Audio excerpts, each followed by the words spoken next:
बिस्मिल्लाहिर्रहमानिर्रहीम। अस्सलाम वालेकुम डियर स्टूडेंट्स, आज का हमारा टॉपिक है gradient of distance time graph. तो ये ग्रेडियंट का वर्ड आपने पहले नहीं सुना होगा, तो इसके बारे में आज हम डिस्कस करेंगे। देखिए, लास्ट लेक्चर में हमने ग्राफ डिस्कस किए थे और ग्राफ कौन सा था? डिस्टेंस टाइम ग्राफ था। एक ऐसा ग्राफ था जो डिस्टेंस और टाइम के दरमियान प्लॉट किया गया था। तो अब हमने उसका ग्रेडियंट फाइंड करना है। ग्रेडियंट होता क्या है ये हम जानते हैं। पहले हम थोड़ा सा इसके बारे में डिस्कस कर लेते हैं कि ये जो ग्राफ हमारे सामने बना हुआ है ये डिस्टेंस टाइम ग्राफ है और ये हमें क्या बताएगा? ये हमें बता रहा है कि बॉडी यूनिफॉर्म वेलोसिटी से ट्रैवल कर रहा है। तो टाइम जो था वो हमने ले लिया एक्स एक्सिस पर। अब इसको हम टी का नाम दे देते हैं यहाँ पे, और जो डिस्टेंस है उसको हमने वाई एक्सिस पे ले लिया, इसको हम एस का नाम दे देते हैं। अब इसके बाद इसके यूनिट लिखना होते हैं, मीटर लिख सकते हैं यहाँ पे और इधर सेकंड आ जाएगा। ठीक है जी। बाकी इसके जो डिवीज़न्स हैं 1 2 3 4 5, मतलब एक बिग जो इसमें बड़ा जो बॉक्स है बिग डिवीज़न जिसको कहेंगे, ये 1 सेकंड के बराबर है। फिर दूसरा 2 हो जाएंगे, 3 4 5 ऐसे ये चलता रहेगा। और वाई एक्सिस पर 1 बिग बॉक्स जो होगा वो 1 मीटर के बराबर होगा और इसी तरह से ये आगे चलता रहेगा। तो लास्ट लेक्चर में हमने ये डिस्कस किया था कि डिस्टेंस टाइम ग्राफ हमें 3 क्वांटिटीज़ के बारे में इंफॉर्मेशन देता है। उसमें एक तो आ जाएगा टाइम। देखिए, टाइम हमें पता चल जाएगा ग्राफ को देख कर के कितनी देर के लिए या कितने टाइम के लिए बॉडी ने ट्रैवल किया है। और उसके बाद हमें ये भी पता चल जाएगा कि डिस्टेंस कितना ट्रैवल किया है बॉडी ने। तो इस ग्राफ की मदद से ये दोनों बातें तो यहाँ पे ग्राफ को देखते ही हमें पता चल जाएंगी। लेकिन एक तीसरी चीज़ है, वो है ग्राफ से जो हमने असेस करना है वो क्या है? वो है स्पीड। कि ये ज़ाहिर है बॉडी ट्रैवल कर रहा है, टाइम के साथ साथ डिस्टेंस ट्रैवल कर रहा है, उसकी कोई ना कोई स्पीड भी होगी। तो इस ग्राफ को हमने नाम क्या दिया था? यूनिफॉर्म स्पीड, या हम यूनिफॉर्म वेलोसिटी कह सकते हैं। ज़ाहिर है उसमें सिर्फ मैग्नीट्यूड का ही इस्तेमाल होगा। तो ये जो यूनिफॉर्म वेलोसिटी है ये कहाँ से आएगी? ये है इशू कि डिस्टेंस का भी पता चल गया, टाइम का भी हमें पता चल गया, लेकिन हमें वेलोसिटी या स्पीड का नहीं पता चल रहा कि इस ग्राफ से हमें स्पीड का कैसे पता चलेगा। तो वो मालूम करने के लिए हमारे पास एक मेथड है जिसको हम ग्रेडियंट बोलते हैं, या हम क्या कहते हैं? स्लोप कहते हैं। स्लोप आपने शायद मैथ में पढ़ा हो पहले। तो स्लोप बेसिकली होती क्या है? ग्रेडियंट और स्लोप ये एक ही चीज़ का नाम है। तो यहाँ पे स्लोप हम देखेंगे कि स्लोप किसको कहा जाता है। तो कोई भी जो ग्राफ होगा उसकी स्लोप किसके इक्वल होती है? स्लोप हमारे पास इक्वल होगी चेंज इन वाई एक्सिस।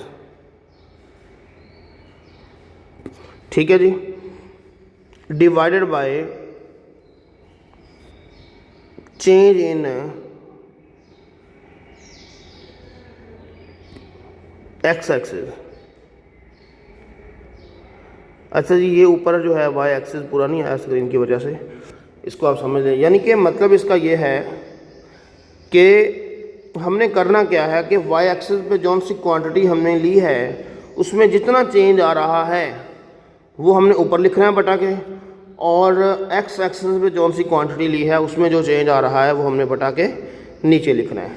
अच्छा, अब देखिए हमने करना क्या है। हमने ये इस ग्राफ की लाइन के ऊपर कहीं पर अपनी मर्ज़ी से 2 पॉइंट्स डिसाइड कर लेने हैं। सपोज़ करें मैंने एक पॉइंट यहाँ पे ले लिया, ठीक है जी, और दूसरा पॉइंट मैंने यहाँ पे ले लिया। ये हमारा हो जाएगा। इस तरफ से अगर हम देखें यहाँ से ये लाइन सीधी आएगी, इसको क्रॉस करेगी, सीधी स्ट्रेट लाइन लगानी है, इससे ऐसे हो जाएगा और ये इधर नीचे लग जाएगा। ठीक है जी। तो ये हो गया आपके पास S2 और ये हो गया S1 और ये हो गया T1 और ये हो गया T2। ठीक है। अब इन 2 पॉइंट्स के दरमियान जो है वो कितना चेंज है?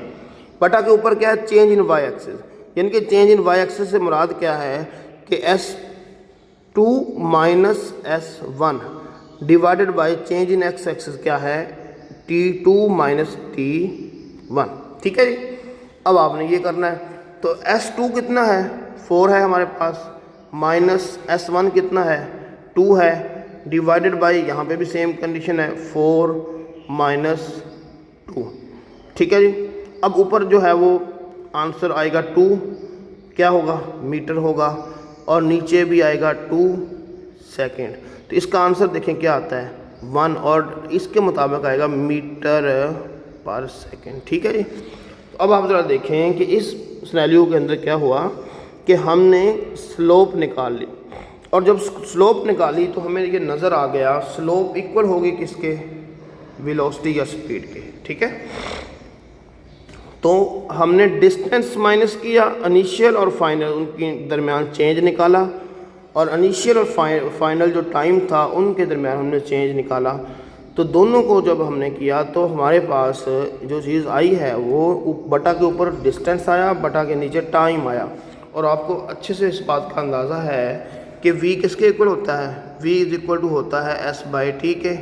तो वैसे भी फॉर्मूला क्या होता है, डिस्टेंस ओवर टाइम स्पीड के इक्वल आता है, लेकिन ग्राफ में हमें स्लोप लेकर हम इस ग्राफ की स्पीड कैलकुलेट कर सकते हैं। ठीक है जी। अच्छा, अब आप ज़रूरी नहीं है कि आपने कोई भी पॉइंट ले ली, अब आप इसको पॉइंट ए कह लें, इसको आप पॉइंट बी कह सकते हैं। ठीक है। अच्छा, इसमें ये भी ले सकते हैं 2 पॉइंट, पहला भी ले सकते हैं, दूसरा भी ले सकते हैं। क्योंकि ये ग्राफ यूनिफॉर्म वेलोसिटी का है तो आप कोई भी पॉइंट्स यहाँ पे ले लें, सबका आंसर आएगा सेम। लेकिन अभी तो फ़िलहाल हमने ये जाना है कि ग्राफ की मदद से हम स्पीड कैसे कैलकुलेट कर सकते हैं। तो इस मेथड से हम स्लोप लेकर इसको डिस्कस कर सकते हैं।